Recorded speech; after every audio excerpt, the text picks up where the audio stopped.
All right, we're about to get started, so please find your seat.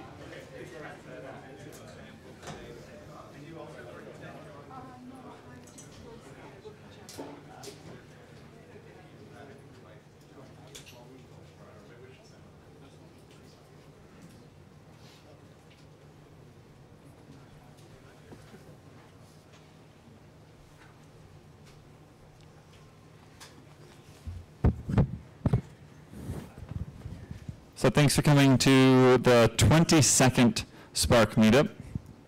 We've been doing meetups for around Spark for 2 years and 5 months, and they're still going strong. Recently, we've had bootstrapping efforts happen in Seattle, Vancouver, London, New York, and Boston concretely, and then even younger efforts happening to produce meetups in places beyond that, like Austin and Chicago. So it's really exciting to see that the trend of people coming to Spark and starting meetups to come together and meet other Spark enthusiasts is catching on, and Spark has really hit a turning point. Along those lines, Spark 1.0, which is obviously a huge milestone after the project has gone through 9 releases before 1.0. Spark 1.0 is on release candidate 4 or 5, I think, 6 as of today. And so we're closing in and converging, and we'll, of course, that as soon as we get the votes we need on release candidate N, we will have Spark 1.0 officially out the door. I'd like to invite all of you to register for the Spark Summit. The second summit is this summer at the end of June, June 30th, July 1st, and July 2nd. There's still tickets available for the training day, which is the 3rd day, and the first 2 days are now going to be 3 tracks. The first summit was in December. It had 450 people attend. This one we're going to have around 900, so we're aiming to double it or more. And we've gone from 2 tracks to 3 tracks and from 2 days to 3 days. And Evan Chen, who is one of our speakers tonight, will be presenting at the summit this summer. He also presented at the summit in December. Also, we need more speakers to volunteer from the community for meetups, and we need more places to host these meetups. This is the second time Palantir is hosted. The first time, I think, was maybe over a year ago, and we're happy to have repeat hosts. It gives you the opportunity to stand in front of the people that you see around you, either in San Francisco or down here in the South Bay, and have your company be known as one of those that were early adopters in the trend that's taking over big data.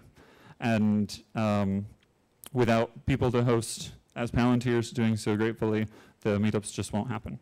So with that, I'd like to introduce our speakers tonight.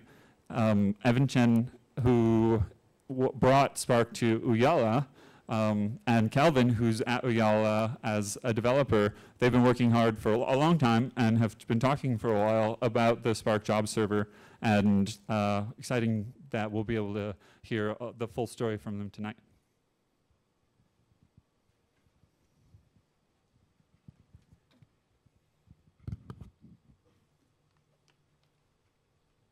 Okay, thank you very much, Andy. Let me see. Can everyone hear me? All right. So tonight we'd like to share with you about our work on the Spark job server. Just a little bit in the way of introduction. Like, we had the good fortune to stumble upon Spark and being introducing it into a company. And one of the big questions that you face with Spark, like with any big data framework, is, well, how do I actually go about? So I have some good ideas. I know how to translate it into Spark jobs. Now, how do I actually productionize this thing? How do I actually run the job? How do I track and record what goes on with these jobs? And that's sort of the big problem that we tackled. Is we created a job server, which you can think of as Spark as a service. And that's what we want to share with you tonight. This is Kelvin. My name is Evan. And I've been working on this for about, I don't know, year and a half or so. A really quick overview. The Spark job server is basically a. So first of all, let me take a really quick poll of the audience. How many folks are here to find out more about, like have not used Spark but are interested in finding more about it? So a handful. How many folks are using Spark in production? Okay, cool. So there's a pretty big range. So okay, we'll keep that in mind. So Spark, as most of you guys know, is a fantastic framework. It's like I think of it as the new.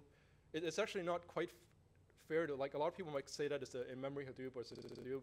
I sort of think of it as the new big data platform. It does so much more than Hadoop, though, that it's not quite fair to really compare it to Hadoop. That's sort of like, I don't know. It's sort of like saying that an airplane is like a car, with that can go in the air or something like that, right? It's like that kind of thing, because Spark can do so much more. It ties together streaming and machine learning and graph, and the possibilities are just out there, and so Spark is definitely something that we're, very, very excited about. Given that, and since that day, analytics has always been a prime focus, and you can imagine, like, there are millions of people that watch video every day, and so we get those. We get events from when people watch videos, when you start a video, when you fast forward and do other things, to the tune of over 2 billion events a day. There's a whole bunch of data. The traditional pipeline was running Hadoop jobs. At some point, we hit a limit, and we decided to look at new technology stack. And we started investing in Spark at the beginning of 2013. And it's really a platform that has taken off. Developers really like it. And there are 2 teams that are working on it now. There's a team working on ingesting data into Spark using Spark streaming. There's another team working on taking that ingested data and processing it, doing exploratory analysis with it.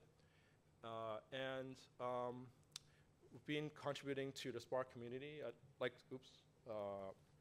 to point out that actually we'll have a bunch of different speakers speaking at the Spark Summit, so you can watch out for different presentations. We found that the Spark community has been extremely active. It's been very, very responsive to issues, which is one of our criteria for picking new technologies. That everyone, like, you come up with issues, it's been like people have been jumping on fairly quickly. So what the architecture looks like is that we ingest raw data into HDFS. They're like the raw log files. We do some aggregation on it, and we write it to Cassandra. But the really interesting part, even this is partially aggregated, but it's multidimensional data.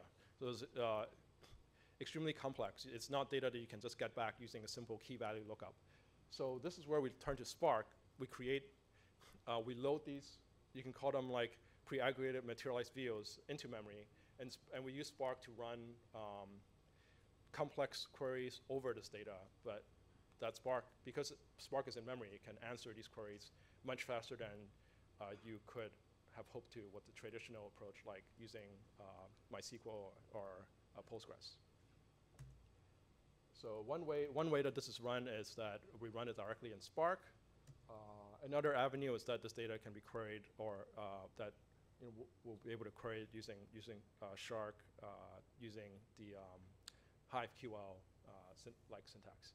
Although Spark, as of 1.0, has a new component, has a new SQL component in there, which is very exciting. So you'll soon be able to do this without Shark.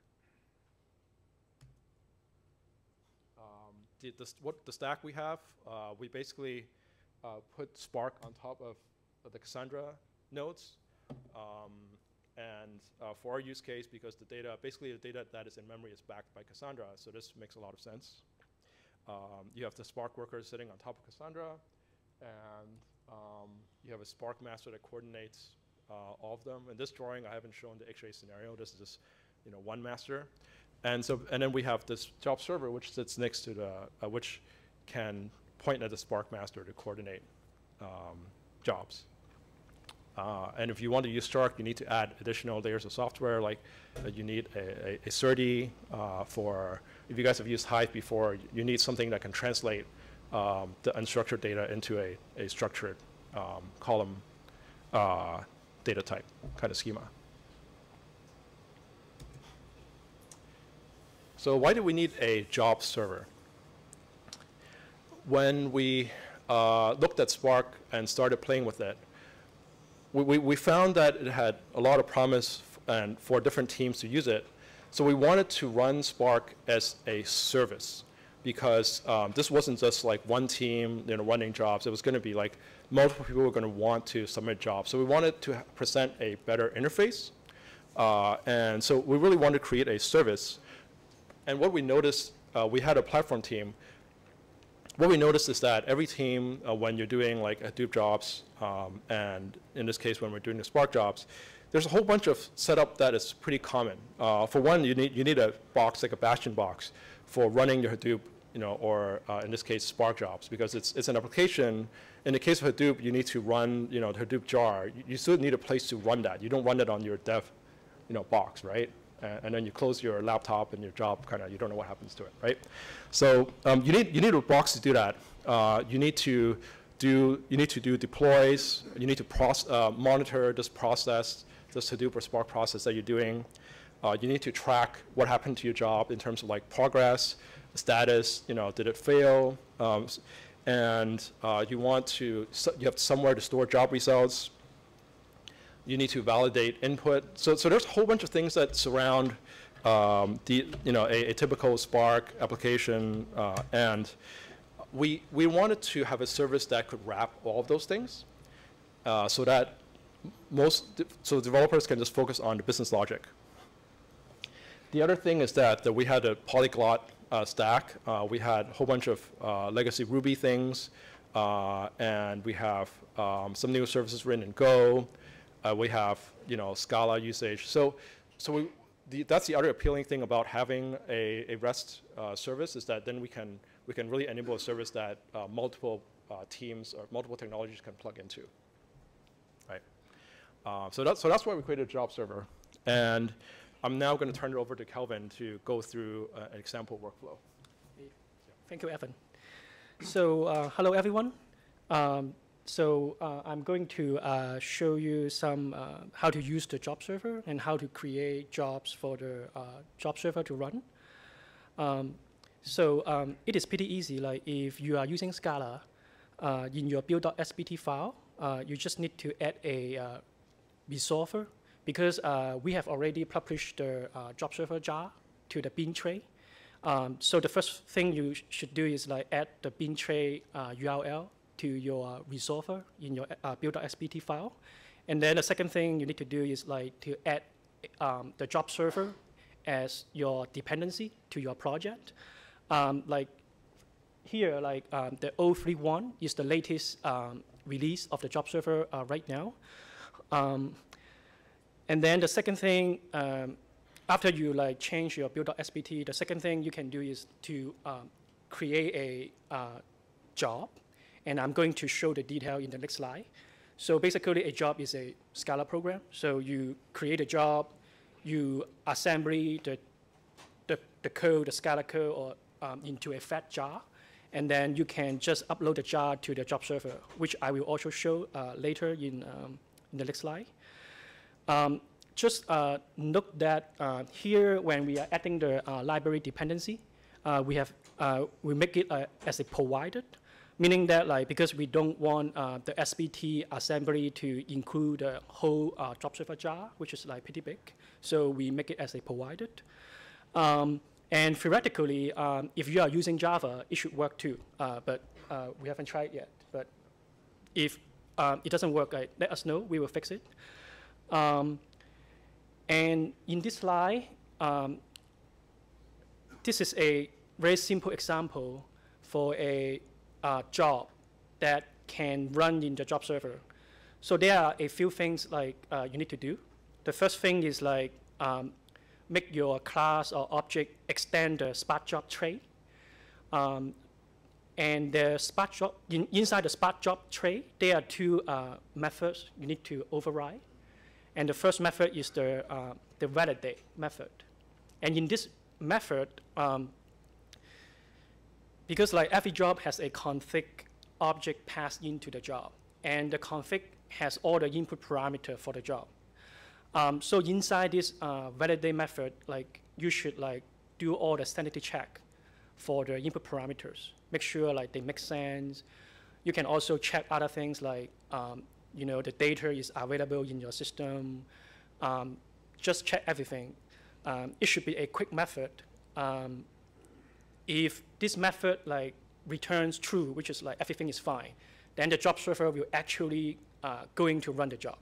Otherwise, if there's something wrong that the validate method found out, then the job server will return immediately to the caller with the 400 code.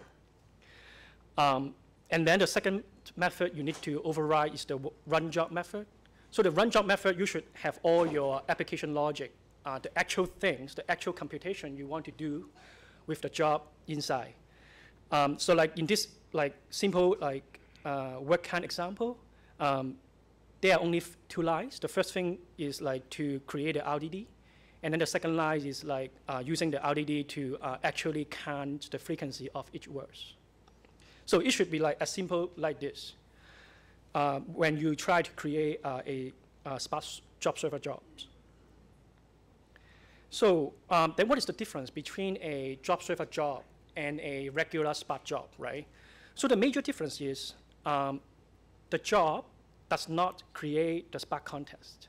In your regular Spark job, like you will create the Spark context in your job, and then you create the RDD, and then you do computation, and then at the end, the Spark context is gone. However, in the job server case, it is the job server to create a context so that it can be reused again and again by many, many other jobs. So that like different jobs, multiple jobs, they can share the same context.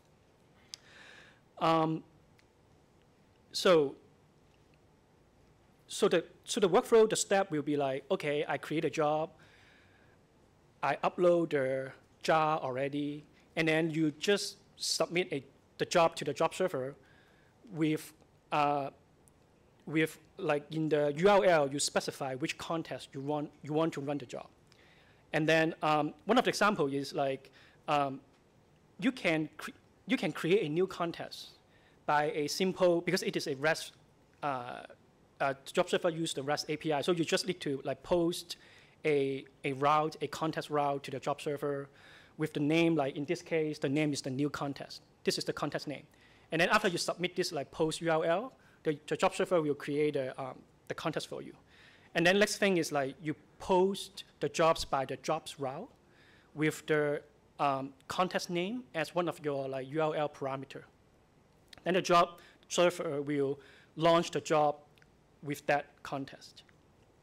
And an example is like you can even run your debugging diagnostic job using the same idea.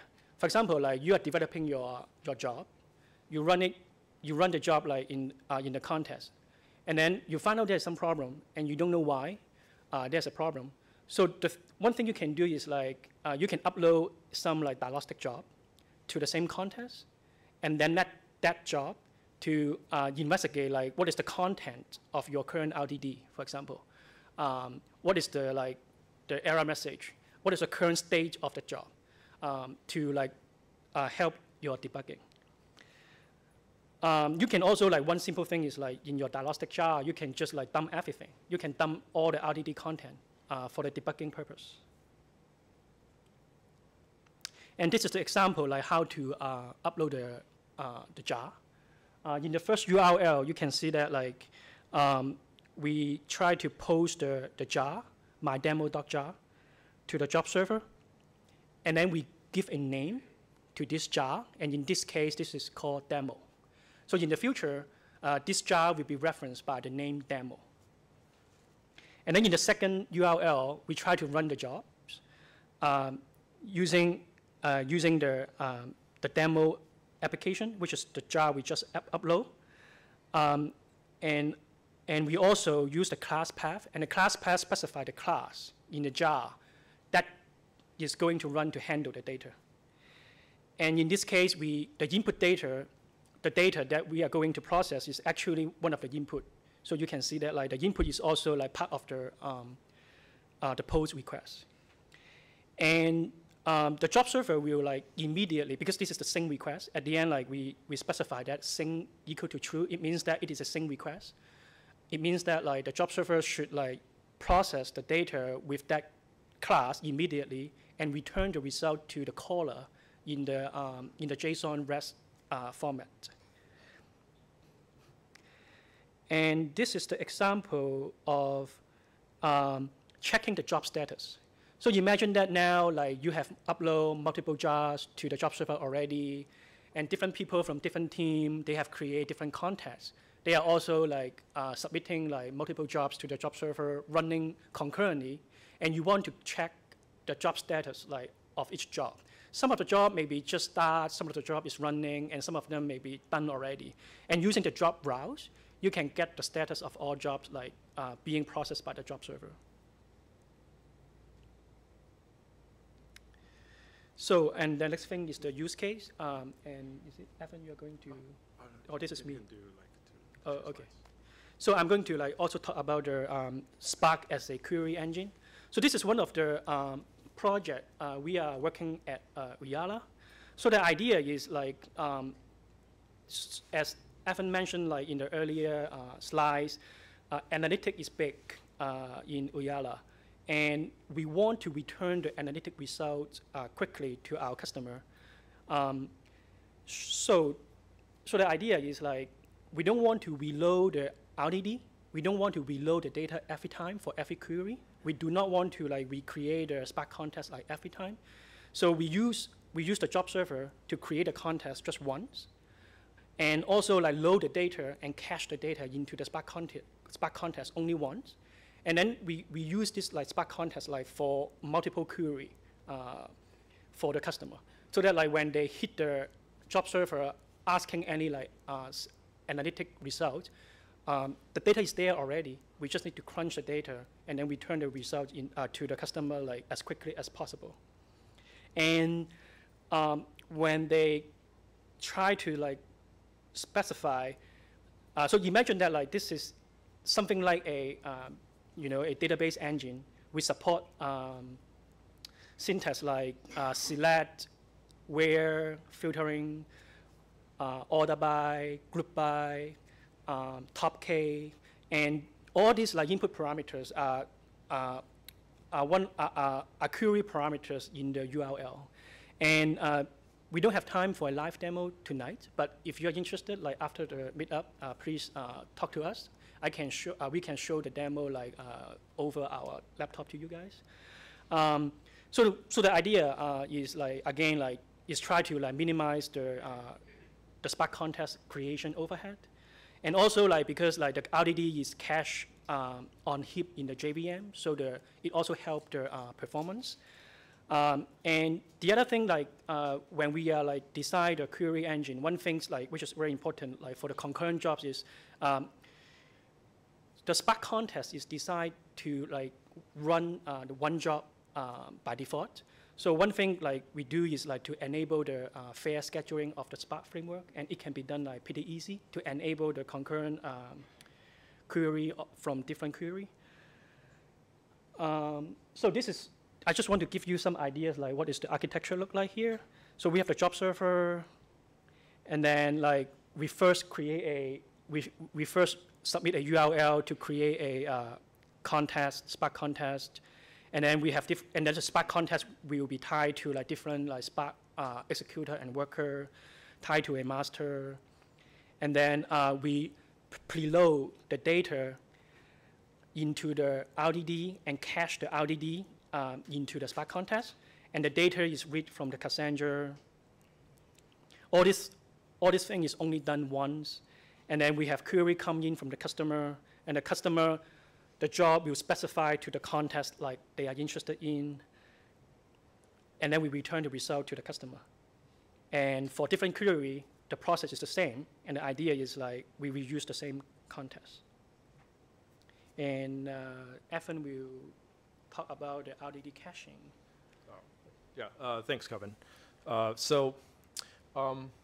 One thing that you probably want to do, like in this kind of situation, to query when you want to run a lot of short, quick jobs, you want to share data amongst these jobs because they're normally like if you just create a context, shut it down. Once you shut it down, the RDDs you created is lost, right?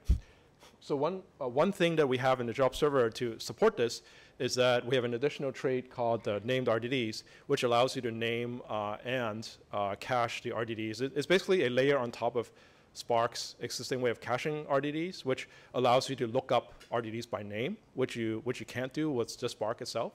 And it also provides thread protection, so that imagine if you had multiple jobs running at the same time, I'm able to, in a safe way, not have two people step on each other when they're creating these RDDs or trying to do operations on them. The built-ins API in Spark is that you have to retrieve, basically contexts are only looked up by ID. Actually, I was the one that added an API to Spark context to allow you to publicly retrieve this information, but it basically Spark implements it as a map. So you have to look up your RDD by numeric ID, which isn't as useful when for sharing amongst jobs that's not quite as useful, right? An example of how we use this is that, for example, we would name, based on the business logic, the name of the RDD to look up. You can imagine that this might have, part of the name might be like the timestamp of the data set, right? And part of it might be like the customer ID, and if your data is sharded by customer, part of it might be the time granularity of the data if you have different, so whatever it is, like you can then segment your RDDs by different means and look this up. The way that the data concurrency works for managing shared data is that we essentially have something like a cache that keeps track of who's requesting and who's updating data. So an example is, let's say that you have a thread A that has a Spark job, it's creating an RDD named A, and at time 0. Now you have thread B, which is basically job B, that tries to do the same thing, right? It has the same named RDD, right, at a slightly later time. What the framework will realize is that this is already going on and it's the same name. So basically it will wait until thread A finishes creating this RDD and caches it, then it'll return that same reference to both jobs so that it protects the multiple writers from stepping on each other. I want to make a brief comment on Tachyon. I have to preface that we didn't actually use Tachyon at Ooyala, but I just want to compare the approach of using Tachyon. How many people have heard of Tachyon? There's, I guess, a fair number of you. So this is something that I'd love to exchange notes with you later, like in how you guys find Tachyon. But Tachyon is off-heap storage. Well, it's not off-heap storage, it's off-heap cache. So there's a bunch of advantages of using Tachyon, amongst them that it is off-heap, which means that you don't have to worry about garbage collection. It can be shared between multiple processes, and if the process dies, you can, recall that, and in theory. But the last time I looked at this, which was admittedly a while ago, the only API that it really offers for random access is like a byte buffer API. So what the byte buffer API means is that you have to do your own object serialization. So you do lose that part of it in terms of performance, which depending on use case might be big enough. It also doesn't support, it's a write-through cache for HDFS, so it's not, which has the same limitations as HDFS in the sense that you can't, it's basically an append-only kind of thing, like you can't go back and rewrite something or overwrite data that's in the middle. Oops. But again, I'd love to exchange notes if you guys have, experience using that. So a quick note on the architecture of the job server. It is a completely async design. It was built on top of Spray, which at the time we started was the Scala HTTP framework that best supported asynchronous workflows. It is completely based on Akka actors, and it's so therefore it's a non-blocking design. We use futures to manage individual jobs, and the reason that we use one nice benefit of using actors is that you design these things independent entities, and you can start off with actors in the same process, but we can very easily split it out so that it's distributed. You don't have to change the underlying code except for the part that looks up where the different actors are, which is an extremely nice property. The way that it works under the hood is that Spray will create a new actor for every new request. This goes to what we call a supervisor, which manages different contexts. And then we have a job manager that manages jobs for each context. Now, we talked a lot about the use case of running multiple jobs in the same context, but I would say that we also ran jobs that were more traditional, like Hadoop-like batch jobs, where if we create our own context, then after the job ends, it dies. And so the difference is that in those kind of jobs, we would create a new, you would say there would be the supervisor would supervise all the different jobs, where you would have a new manager. But in the case where you share jobs, you have just one manager, and you would have different futures. And then basically all the updates get sent to a different actor, and those can then those guys can worry about persistence and other concerns, as well as updating web requests independently. So everything is done through message passing, which we have. I know you guys probably can't read this very well, but we have full documentation on the project, including web sequence diagrams, so you can understand the flow of how things work. So I think we're quite proud of the state that the repository is in, including testing, documentation, and things like that. With that, I'm going to turn over to Kelvin briefly to talk about how we use it in production. Right. So thank you, Evan. So in the production, one of the important thing is about like the metadata store. So in the job server, there are three major like metadata. The first thing is like the jar information, and the class name is like jar info. And then similarly, we also have a class for job info, and then another class for the config info. So the jar info is like, okay, like you upload the jar, so we need some metadata for the jar, and then you submit the job, then there is some like metadata for the job. For example, when does the job start? Is it end? Is it successful? What is the current status? If it failed, what's the error message? Those kind of stuff.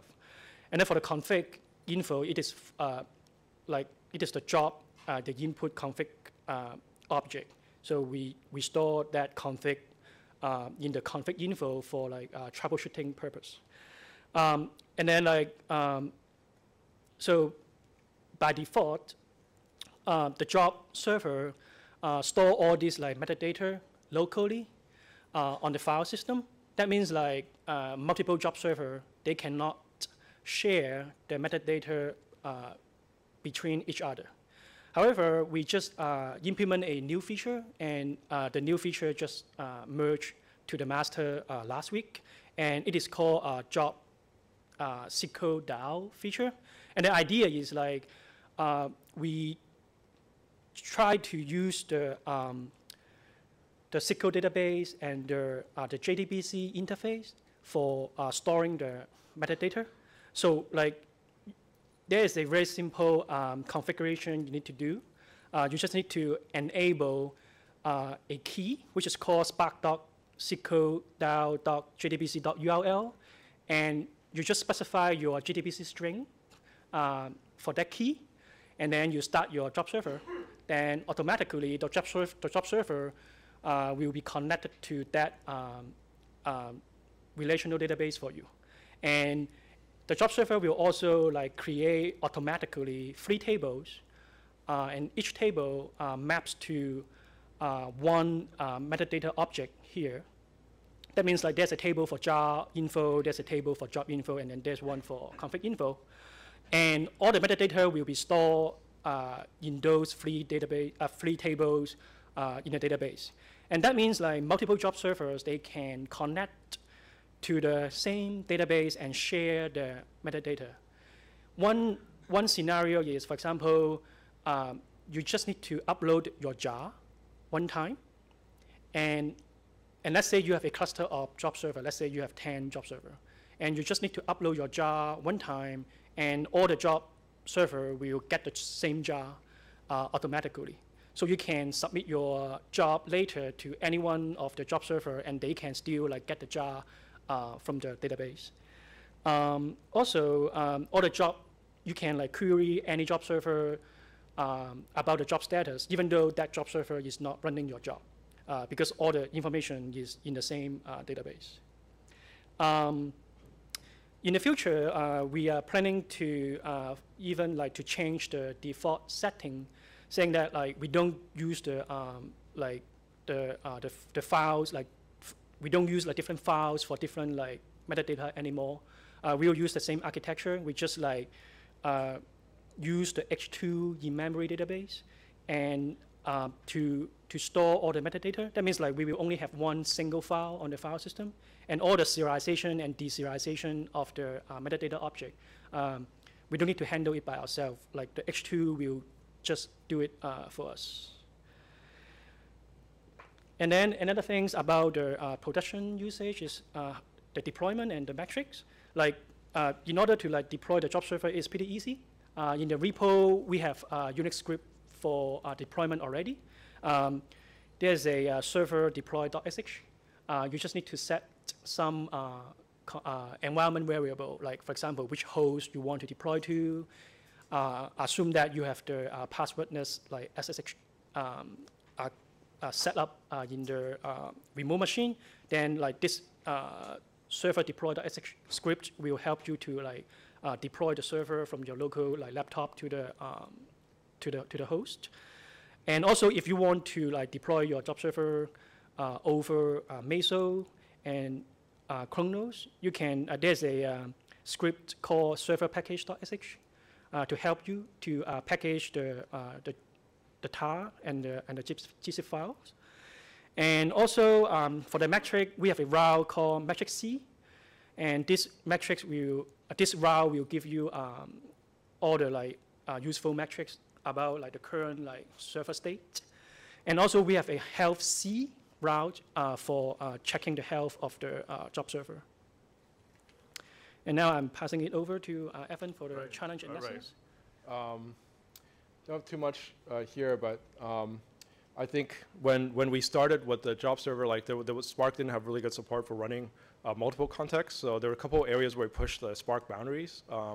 Among them is like, I think just being able to run multiple jobs, multiple contexts within one process, being able to run multiple jobs within the same context. There were a whole bunch of areas that we were kind of pushing the envelope. But if you like more details, we'd be happy to like talk about it in person. So just some, I'll wrap it up with some future plans. I would say like the first order of business we want to do is I feel like there will be more projects like this in the Spark community where like it's not really part of Spark proper, but I think it will help the community a lot. So we're going to try to contribute, add a Spark project list page somewhere so that we can, you guys can add more interesting projects like this. So there can be one centralized place for the community to see what's, interesting Spark projects. The other really exciting thing that we want to explore is in terms of HA for Spark. So as you guys know, the Spark, not just the Spark job server itself, which you can make HA by running multiple copies and pointing at the same database, but more fundamentally, the Spark application itself right now is a single point of failure because you're running a single Spark context. And if that dies, then all the processing, other stuff dies with it. Now, Spark Streaming has a feature called checkpointing, where it can actually checkpoint a file to file system or HDFS, and somebody else can pick it up. Although you still have to recognize that there's a failure and to handle that. Like I'm not sure if Spark Streaming handles it automatically for you, but with the job server, I think we have a way to actually make that hot failover happen automatically, which would be really nice. And there's a couple other things we'd like to add. This is a better API for job progress and having the API documentation and stuff like that. Just really briefly on the on the hot failover, what we're thinking. Imagine that you have multiple, in a cluster scenario, you have an active job context and a standby one. And the active one is checkpointing its stuff to HDFS. The key part here is that because the job servers are connected through you can imagine that, for example, like in Akka, there's a clustering mode that has gossip. So when one node dies, the other nodes know fairly immediately. And when that happens, it will know that that active context is also gone, so it's able to have the standby context restore from a checkpoint and continue. This is, right now this is just an idea, and there's obviously a lot of details to work out. But I think this would be a pretty cool benefit to add for Spark. And just want to thank you everyone for your time, and as well as for all the contributors that have already started contributing stuff. We've had people contribute an index.html main page and other features like persisting job configuration. So look forward to working with the community further on this project. Thank you very much.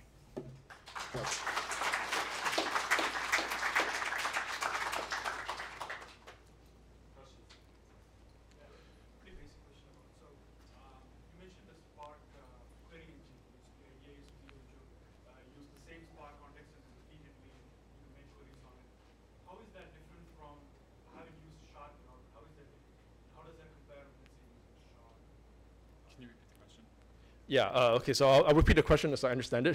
So the question was, we mentioned the idea of having a query engine and having, being able to repeatedly submit queries to it as jobs in a shared context. And how is that different from Shark and what Shark provides? And I assume what you're referring to is that Shark has a Shark server mode where you can submit SQL queries to it. It's pretty much the same idea. The difference being that you can implement, any kind of query you want, not just SQL, what's offered by Shark. I don't know, there's a lot of examples, but for example, like at Ooyala, we have some like custom data types for example, cardinality using hyperlog log and other things like that. So I don't know, there's a lot of things you can come up with, but it is a pretty similar idea, yeah. Except that it's generalized, the job server itself is generalizable to different kind of workloads. Oh, sir. Any plans to integrate it with the Spark as a distribution? So the question was, any plans to integrate it with Spark as the distribution? I guess we had explored this with the Spark community as adding this into as another submodule. I think ultimately it was decided that this was more of a community contrib project and not so much a part of Spark core. So that trust that decision with the Spark community. Let's start out in front. Your job status actor. Yes, job status actor. What messages or events are being transmitted to it right now? Right now, I believe. Oh, sorry. So the question was, thanks. Well, the question was, what messages are being sent from the job status actor? Well, so the current status updates, they're actually pretty granular. They're just job started, stopped, failed, this sort of thing. And I think we have, we definitely want to add progress, like different kinds of progress, and attach the Spark listener interface for much more granular messages.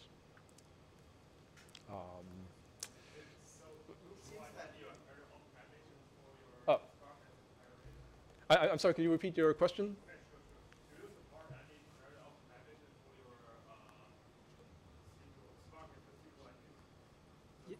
I'm sorry, we can't really hear you because it's optimizations for the Spark SQL, for the SQL stuff.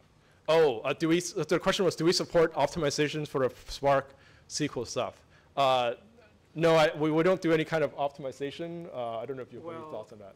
Well, I think we have like some kind of like, for example, bitmap indexing, Oh, column-oriented architecture. Yeah, this is not really relevant to the job server itself, but at Ooyala, like the one big thing we've done internally that is not open source is that we've added bitmap indexes on top of our data, so which allows you to filter data extremely quickly for certain workloads. And whereas Spark SQL and Shark right now just basically does a full table scan every single time. Yeah. So it seems that your analytics is mostly based on caching the data in memory. So how much memory are you using in your machines, and what if it's not in memory? Okay, so the question was, it sounds like most of our queries are based on in-memory caching.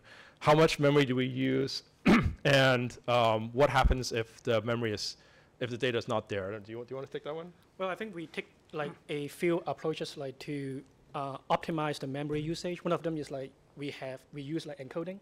Yeah. So we don't like store the raw data. We try to like encode the data so that like it is much more efficient to store it in the memory. This is the first thing.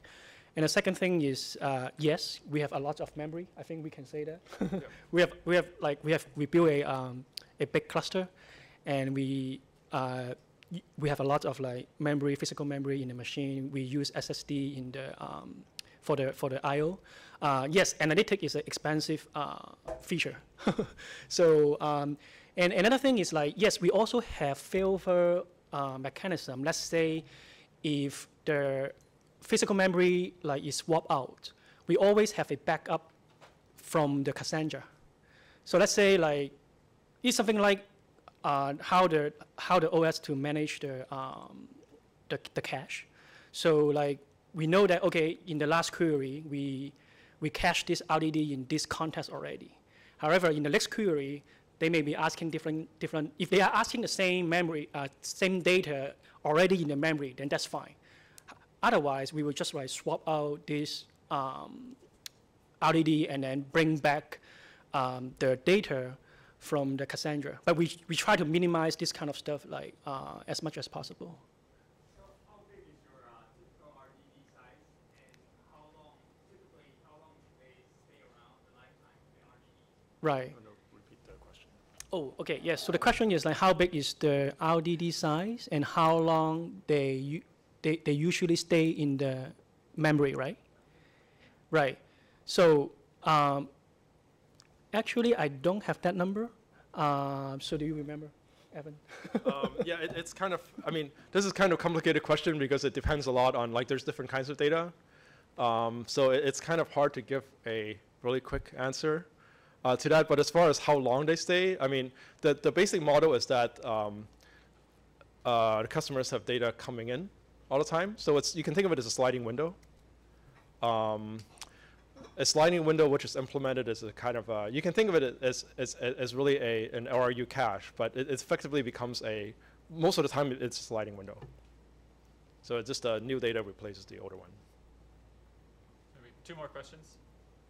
Yeah, we'll be hanging around, so feel free to come and ask us. Sounds like you're allowing one Spark context to be shared between multiple jobs.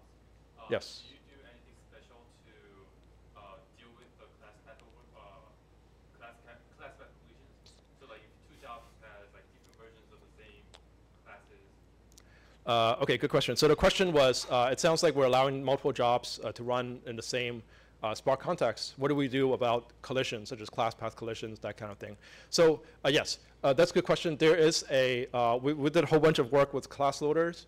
That is the fundamental limitation of the JVM itself, that you can't really overwrite. What happens is that we use one class loader for the Spark context itself.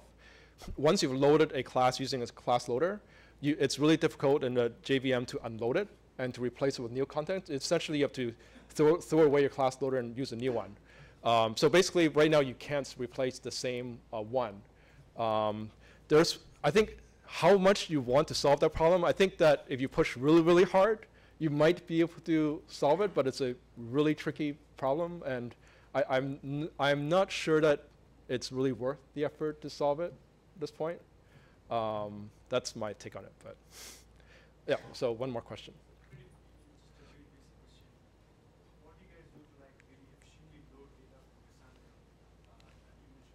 I'm sorry, I can't hear you. Loading data from Cassandra, how do we efficiently? Oh, the question was how loading data from Cassandra. So I have a talk, by the way, online, which you can find about integrating Cassandra and Spark. There are many ways to do it. We wrote our own input format, but we actually don't use that, or Ooyala doesn't use that anymore. It's actually, we just have code that loads directly from Cassandra using Spark. It's pretty easy. Like what you do is you come up with a set of row keys, and you call sc.parallelize to create an RDD of that. Then your row keys get distributed across cluster. Then you can map your row keys into reads to read the actual data. So it's actually, like compared to writing an input format, it is a bazillion times easier. Like I would say if you like don't need to worry about Hadoop, and increasingly the answer is, why do you need to worry about Hadoop, right? Just don't bother writing the input format. That's what I would say.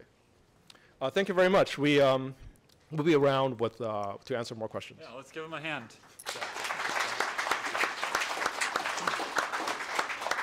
But before you leave, want to say thanks to Databricks for providing the stream and the recording, which we try to do at all the meetups. Also wanted to say thanks to any of you who've contributed to Spark 1.0. It's our biggest release yet.